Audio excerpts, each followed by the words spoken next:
Hey guys, this is Brody with Rad Tour Review. I'm talking today about ThreeZero's Getter Robo. I'm just going to kind of go over the articulation. If you haven't read the review yet, you can go over to radtourreview.com and read the whole thing. There's a bunch of pretty pictures and shows.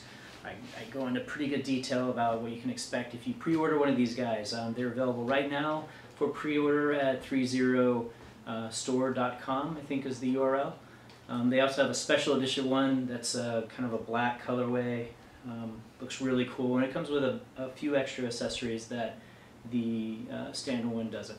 I do believe this guy is going to be available at retail stores like Sideshow and Big Bad Toy Store and stuff like that at a later time if it's not already. Anyway, so what do we got here? He does come with two of these axes. I was all over the island today taking photos for the review, and I came back with one somehow. So I think some kid somewhere is going to probably happen upon this while making sandcastles or something, hopefully. So anyway, I have it here just to kind of show what it looks like to the video people. And I'm not going to mess with it too much for this part of the review. I'm just going to kind of go over the articulation. But a real quick just summary of the review, the written review, is basically this is a really awesome bot. He looks amazing, as you can see, and one of the best things about him is that he has all this articulation, and ThreeZero designed him so that really there's not a lot that gets in the way of it. I don't know if you guys saw the Messenger Z, if I'm saying that right. I've been told I say it incorrectly, but a review that I've done before. It's a cool looking bot too, but it had some issues where it had these great hip joints and stuff, but it had these pegs that stuck up at the hips, so whenever you tried to move them, it'd be plastic hitting on plastic, and you couldn't really make use of the articulation that was available to you, so it's kind of annoying. Otherwise, it was a cool bot, but yeah, you can check out that review if you like. Check that one out here, but watch this first. Back to about articulation. Stay in the course. Alright, so first thing first, we'll just stop top to bottom. Got the head. It's on a little swivel ball joint. The ball joint, and then the neck part swivels left and right. Goes pretty far. You could probably make it go 360 degrees if you wanted to. You probably don't want to, but anyway. Moving on the shoulders, it's got those kind of joints that sound like you're breaking the toy. They're ratcheted, so they're very firm, but they also kind of, make the hairs on your arm kind of stand up when you do them. But I've been posing this guy all day long, and the joints are just as tight as they were when I started, and nothing's broken yet.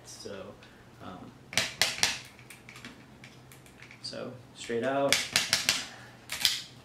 straight forward, back, all the way around, 360 degrees. And, yeah, it's got this bicep swivel. So again, 360 degrees around. And probably one of the coolest things on this guy, and it's the first time I've seen ThreeZero do it on one of their robots, is this double hinge knee elbow joint. Really lets you, normally it'd be just something where you kind of get like that, you get a little 90 degrees, but with the double hinge, you can go that much closer, which I think is really cool. You can have his axe. That's one of my favorite poses, having the axe like over his shoulder like that. Moving down, got his wrist, also on a ball joint, and it swivels around. Can't quite make it go all the way up or all the way down, but you still get a pretty good range of motion there. And of course, this being a ThreeZero toy, the fingers are articulated, and this guy's actually got a really good grip. It's sometimes you get these robot toys and the fingers are just, with the articulated fingers, and they're just floppy, and you can't get them to hold anything at all. And in his case, he has trouble holding these, but for a different reason. These axes are really smooth handles and super top heavy. So when he holds them, it just sort of, you can hold it, as you can see, fine.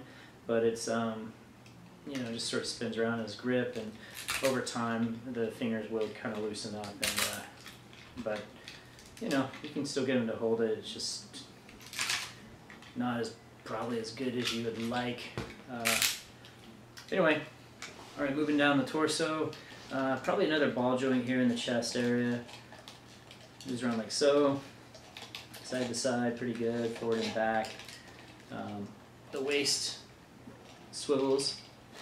I don't know if it goes 360 degrees. You know, no, but you get about as far as you naturally want to turn him left or right, so that's good. But down to the hip, you got the same kind of joint as you do for the shoulders. Another clicky, I go forward, get it going pretty far, both directions. Thighs got a little swivel here right next to the joint for the thigh, and it's really hard to turn, but it does turn pretty good right there. So the knee joint's pretty cool. It's not as, you can't bend it quite as much as I would like. Well, actually, yeah, it went a little more than I thought you could. So yeah, you can bend it about that much, but it's got this cool little sleeve. This little bit here. I don't know how well you can see it here, but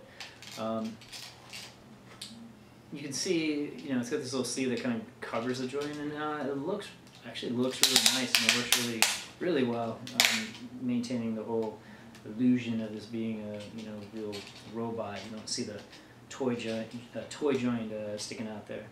The ankles are, you know, again on a ball joint, so you get this left and right, up and down. Toe joint itself, mid-foot joint, whatever you want to call it, it does that.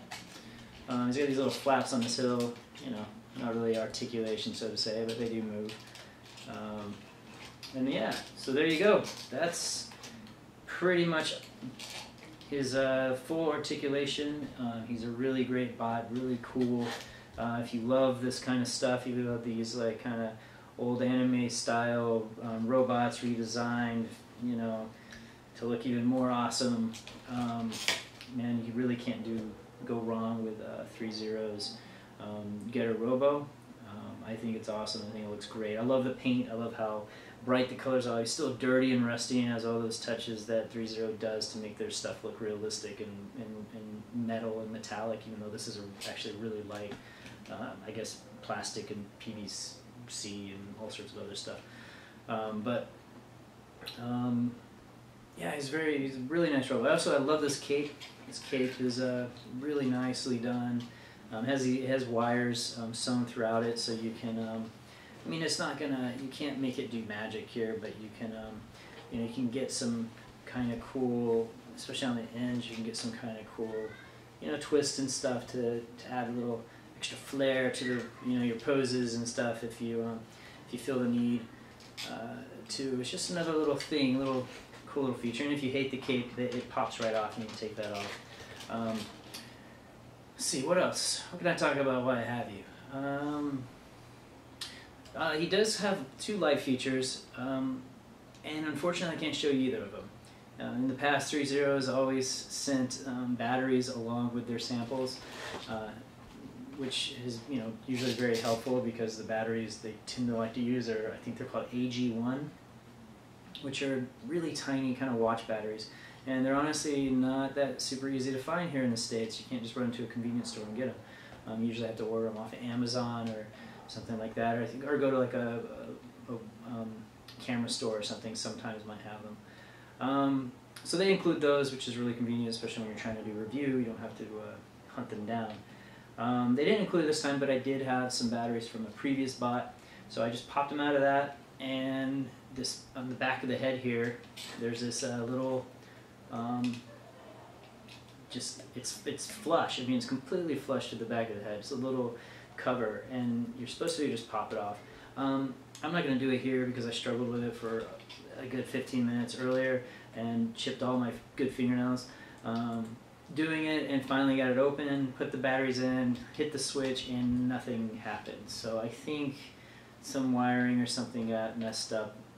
Maybe because it's a sample or whatever. I really doubt you're going to have that same issue as I am. You might still have an issue getting that case cover off. I don't know. There's no tab, there's no little thing to push to make it pop off easily. It's just on there, and it's I don't know. I really don't know what to tell you about that. So I moved on down to the other one, which is oh, there you go. You can also see some of the back detail there. There's another one right here, and it's kind of the same thing. It's very flush. It's very small. There's no real groove to like that you can easily get your fingernail in or something. So I grabbed one of these like tiny little computer screwdrivers and tried to get it out. All I ended up doing was scratching the paint up and denting up the plastic. It would not come off. So I had the batteries, couldn't get it to work, couldn't get into here to pop them in. So I can't show anyone the light features. I'm sure they're amazing. I'm sure they're glorious. But use your imagination, I guess. That's it. If you want more, again, check out Rad to Review, check out our review, check out our photos, like, subscribe, comment, watch our other videos, all that sort of thing. I appreciate you guys stopping by and watching our little review, and yeah, go check this guy out. Thank you ThreeZero again for sending us a sample, and I'll see everyone next time. Take care.